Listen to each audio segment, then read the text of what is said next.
back over all your life experiences. Learn a skill called reflection, pondering life's events with the intent of learning. That is so important. I call it running the tapes again. The events of your life are some of the best sources of information. Don't merely go through your days, get from your days. Be aware of what's going on around you so that you will drive the grooves in the record of that day deep into your consciousness. Here are some good times to reflect. First, at the end of the day, take a few minutes and go back over your day. Where you went and what you did and what you said, what worked and what didn't. What do you want to do again? What do you want to correct? The colors, the sights, the sounds, the conversations, the experiences. You see, experience can become commodity, currency, coin, an incredible source of value, but only if you take time to reflect on the experience and turn it into something of value.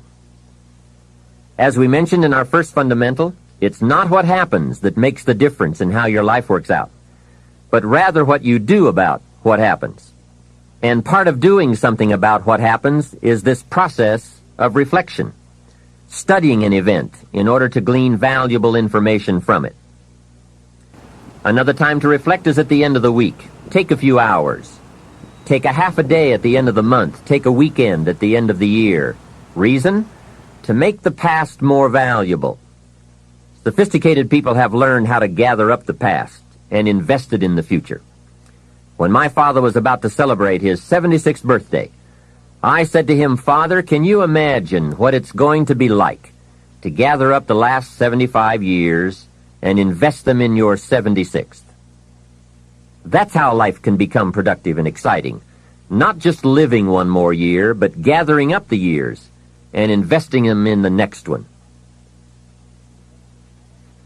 By reflecting, you can gather up all the conversations you have ever had and invest all that you have learned and all that you have felt in the next conversation. Gather all your experiences and invest all that you have learned and felt in your next experience.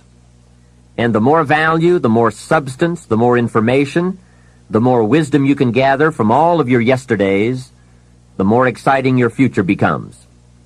Probably all of us already know all that we need to know in order to make our lives turn out the way we want, except for one thing: how to gather what we've learned in order to invest it in what we want to become.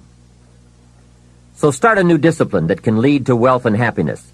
Find out how things work. Never let it be said you didn't find out. Now let me give you a qualifying phrase. You may not be able to do all you find out, but make sure you find out all you can do. You don't want to wind up at the end of your life and find out that you lived only 1/10 of it, and the other 9/10 went down the drain. Not for lack of opportunity, but for lack of information.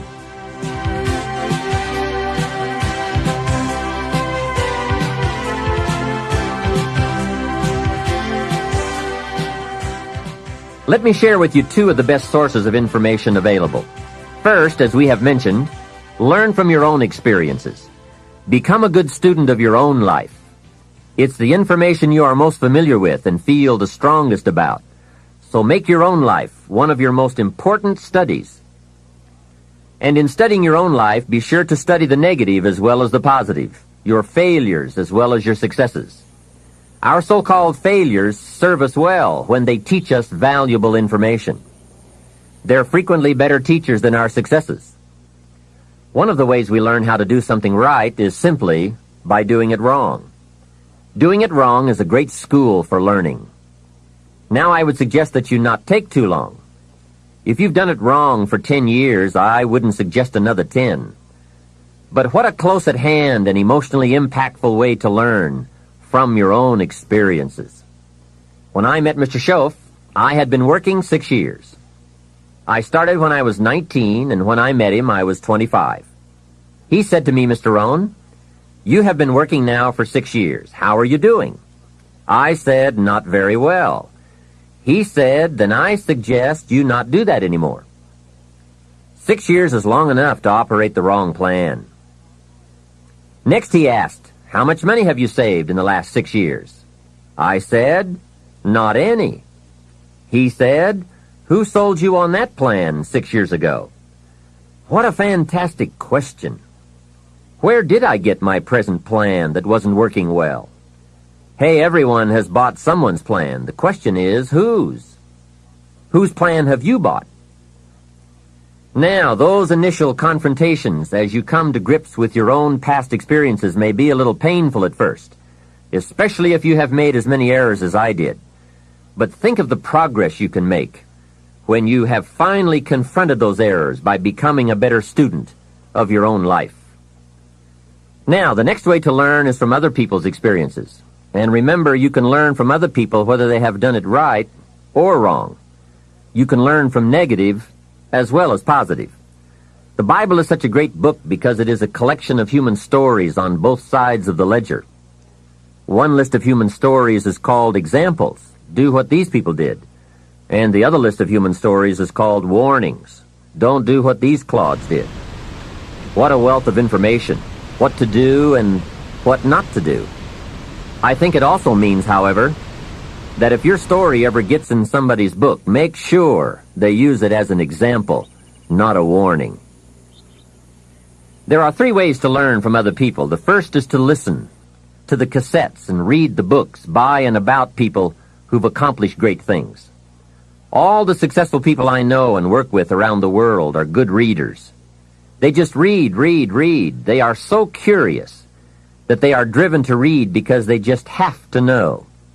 It is one of the things they all have in common. Here's a good phrase: all leaders are readers. And they use cassette programs too, especially while they're in the car or during other times when they can't read. Cassettes can help all of us easily pick up new ideas and new skills.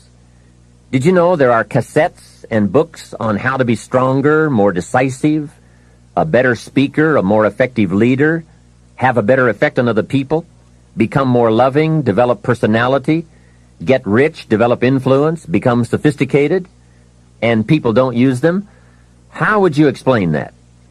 Did you know that hundreds of successful people have written their stories in books and told how they did it on cassettes like this, and people don't want to listen? How would you explain that? The guy's busy, I guess. He says, well, yeah, if you worked where I work, by the time you struggle home, it's late. You've got to have a bite to eat, watch a little TV, and get to bed. You can't stay up half the night and read. And this is the guy that's behind on his bills. He's a good worker, hard worker, sincere. But remember, you can be sincere and work hard all your life and wind up broke, confused, and embarrassed. You've got to be better than a good worker. You've got to be a good reader, a good listener. At least he could hear a good cassette on the way home, right? Now, you don't have to read or listen to educational cassettes half the night. Although if you're broke, it's a good place to start. But here is all I ask, just 30 minutes a day. That's all. Stretch it to an hour if you can, but at least 30 minutes. Half rich isn't bad. 30 minutes. Hear or read something challenging, something instructional, at least 30 minutes a day. And here's the next key. Every day. Don't miss. Miss a meal, but not your 30 minutes. Hey, you can get along without some meals, but you can't get along without some ideas, examples, and inspiration. There's a Bible phrase that says, humans cannot live on bread alone, or food alone. It says the next most important thing to bread is words. Words nourish the mind. Words nourish the soul. Humans have to have food and words to be healthy and prosperous. Make sure you have a good diet of words every day. I told my staff one day, some people read so little they have rickets of the mind. And also remember to properly feed the mind, you must have good balance. Don't just read or listen to the easy stuff. You can't live on mental candy. Here is a thought. Why not call good books and cassettes tapping the treasure of ideas? That's it. Tapping the treasure of ideas, like you're doing with this program. And if somebody's got a good excuse for not tapping the treasure of ideas for at least 30 minutes every day, or spending the money and getting the books and cassettes, I'd like to hear it. Some excuses you wouldn't believe.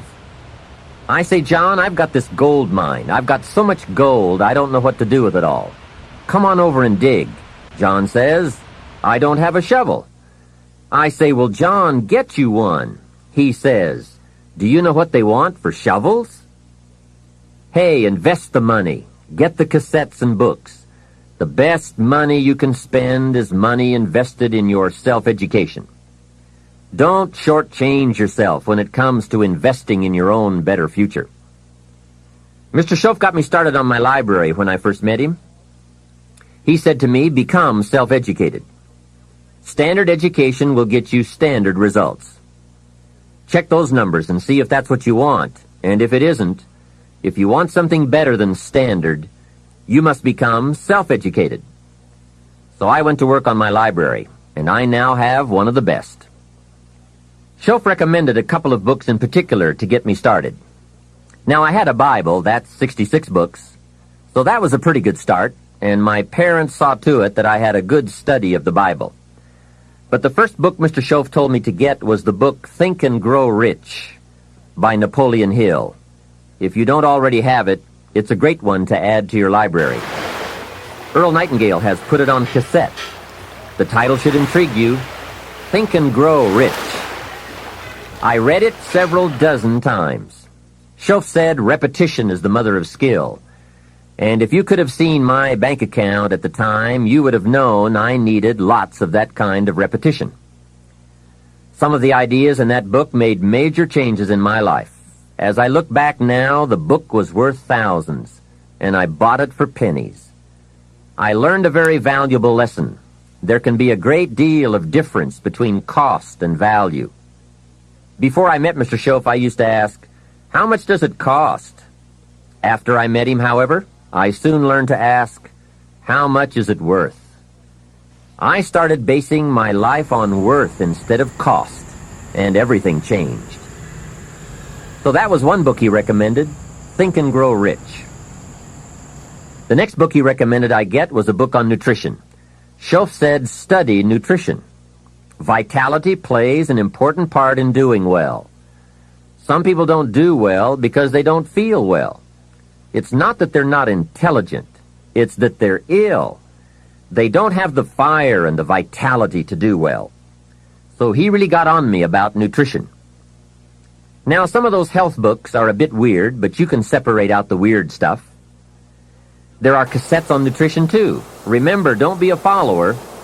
Be a student. Someone says, I read this book. Should I follow? And the answer is no. Read at least 2 books and make up your own mind. Don't be a follower. Be a student. So take care of yourself. There's a Bible phrase that says, many times the spirit is willing, but the body's weak. So you have to work on both. You wake up in the morning and the mind says, let's go get 'em. And the body says, I can't even get out of bed. So work on your health. A person's library of books and cassettes reveals his or her most dominant desires. It's interesting to walk into someone's house and browse through the library. What does your library say about you? So read all the books. Now here's good news. You don't have to read them all at once. Try this. 2 books a week. In 10 years is 1,000 books. If you read 1,000 books in the next 10 years, do you think they would greatly influence all the dimensions of your life? The answer is, of course. Well, here's what's exciting. It's only 2 books a week. However, I would suggest if you haven't read 2 books a week for the last 10 years, you are about 1,000 books behind. Can you imagine the incredible disadvantage it will be 10 years from now to stride into the marketplace 1,000 books behind? For some confrontations, you won't be a match. And for some opportunities, your knowledge will be too lacking. For some values, your philosophy will be too shallow. Missing skills, missing knowledge, missing insights, missing values, missing lifestyle. It could happen if you don't read the books.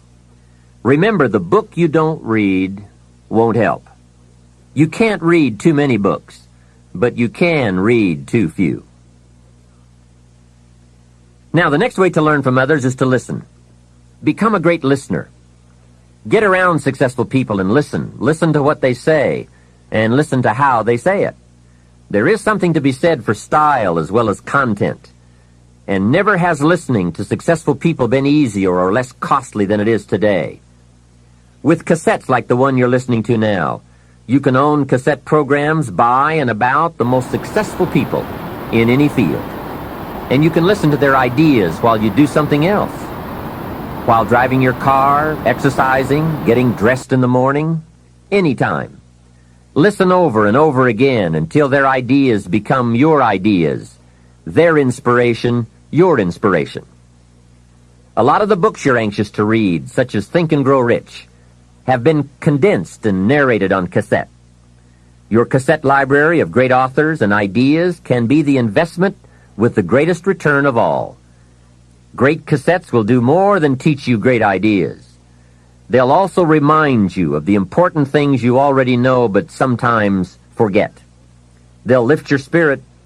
They'll keep your mind on what's important, on your goal and how you can achieve it. And what a modest investment for the seeds of fortune. Ideas well written, well spoken, well received, well learned, and well invested can be your driving life force for wealth and happiness. Here's another way to succeed by listening. Choose a really successful person and take him or her out to dinner and listen. Ask questions and listen. If a man is poor, he can really help himself by taking a rich person out to dinner and listening. Spend $50, $60, $80, or $100. Go for the full 9 courses. Start with the hors d'oeuvres. Ask questions. The salad takes 15 minutes. Keep the conversation going. The biggest steak in town takes 45 minutes. Keep it rolling. Ask more questions. Pour on the dessert. Stretch the meal about 2 hours. See, if you get someone successful to eat and talk for 2 hours, he or she may drop ideas in your lap that could change your life. Multiply your income by 2, by 3, by 5. But you're right. Poor people don't usually take rich people out to dinner. That's the problem. The man says if he's rich, let him buy his own dinner. I'm not coming up with any money. And besides, if you worked where I work, by the time you struggle home, it's late. You've got to have a bite to eat, watch a little TV, and get to bed. You can't spend all that time trying to find a rich man to feed. And this man's behind on his installment payments. Behind. He's a good worker, hard worker, sincere. But remember, you can work hard and be sincere all your life and wind up broke and unhappy. You've got to be better than a good worker. You've got to be a good listener. The third way to learn from others is to observe. Watch what successful people do. Here's why. Success leaves clues. Watch how the man shakes hands. People who do well do certain things over and over and over. And if you're clever, you can pick them up. Don't miss anything that could help you change your life for the better. Be a careful observer.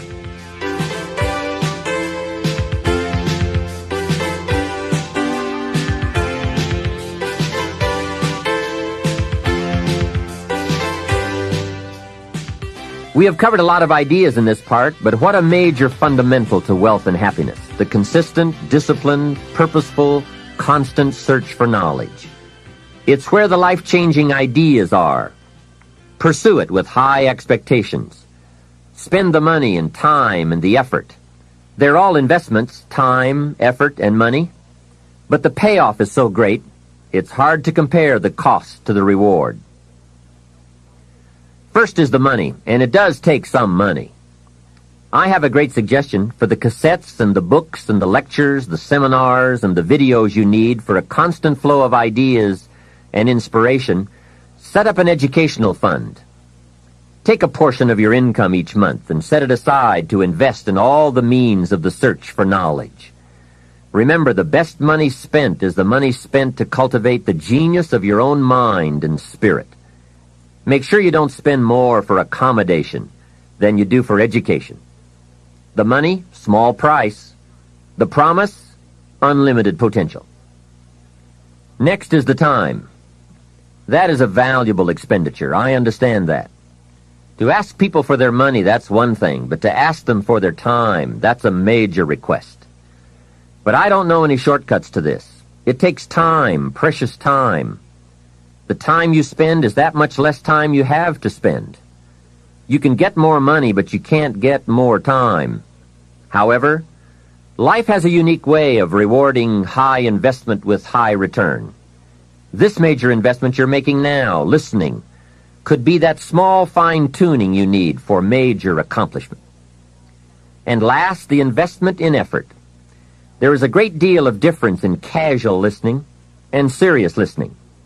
Listening to know, listening to learn, listening that opens up the whole mental and spiritual process is truly an investment in effort. Bringing heavy attention to bear, that takes effort. A mental rifle shot to strike the idea target. That takes a great deal of concentrated effort.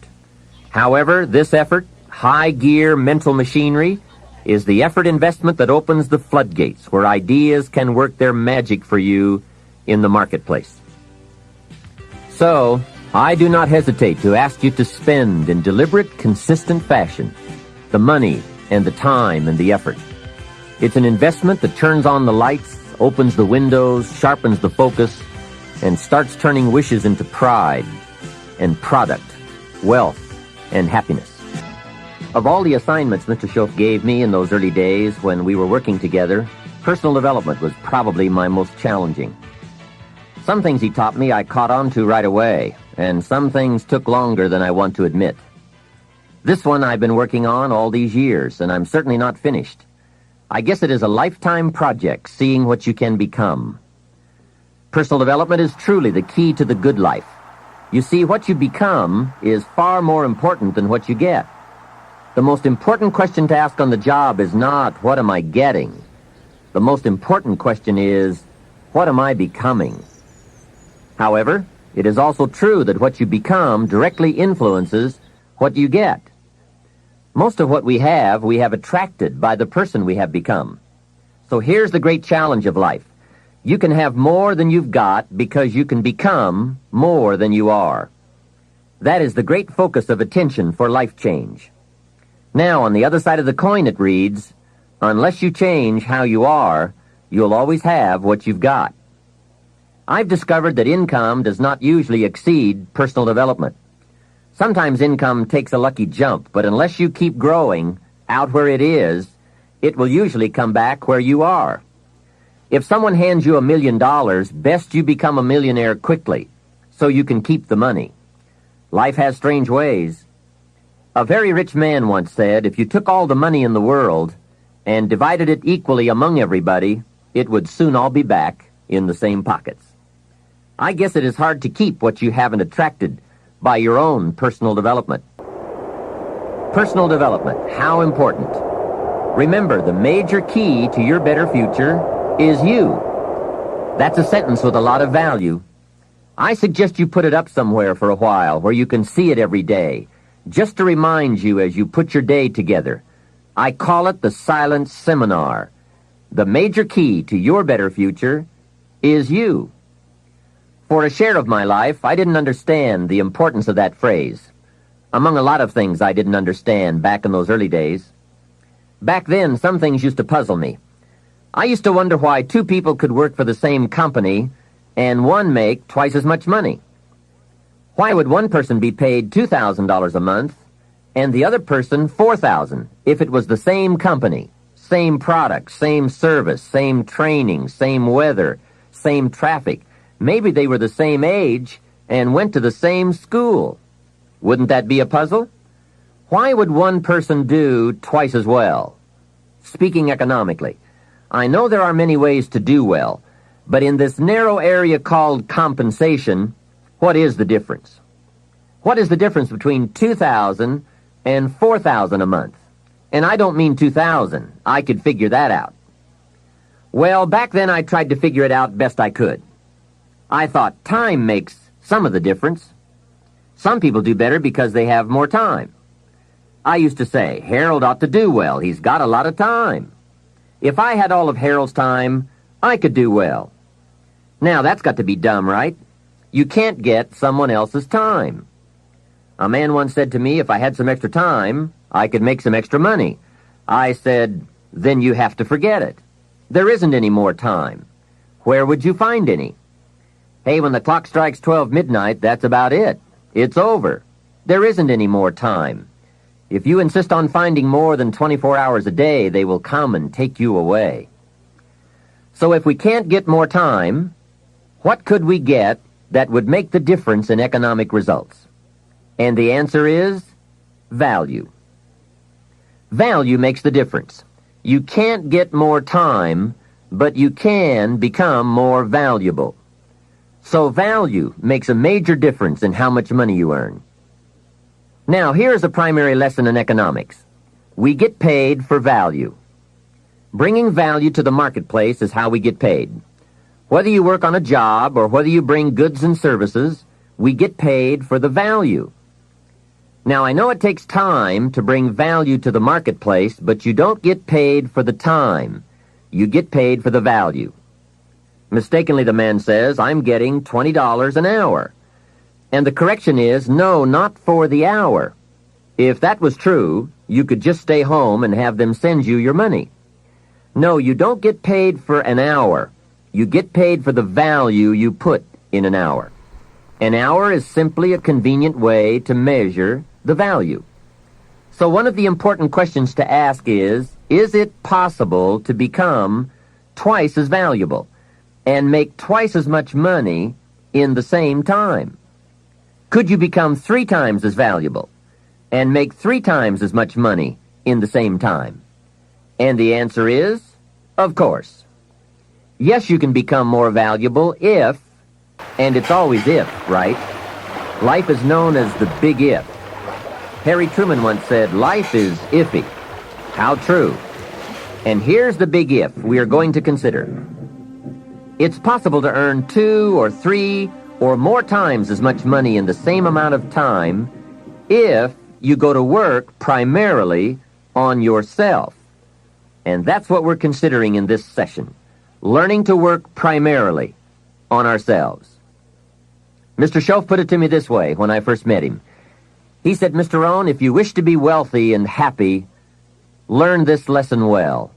He said, learn to work harder on yourself than you do on your job. When he said that, I suddenly understood why I was broke. I was a hard worker on my job. If anyone would have asked me at age 25, Mr. Rohn, are you a hard worker? I would have said, yes, I'm a hard worker. Check my record. And that was true. I was a hard worker. But see, that was my problem. I was working hard on my job, but I wasn't working hard on myself. And that was the main reason for my lack of progress. See, it's easy to get faked out. The man says, I've got 10 years of experience. I don't know why I'm not doing better. What he doesn't understand is that he probably has 1 year of experience repeated 10 times. He grew pretty well that first year, and then he just did that first year 9 more times. He didn't keep growing. Some people look for more money, but they look for it in the wrong direction. The man says, I need more money. I'm going to go to work on my boss. Hey, I found out bosses are notorious. They don't play fast and loose with the company till. I've never seen a boss get excited and triple somebody's wages. They don't behave in such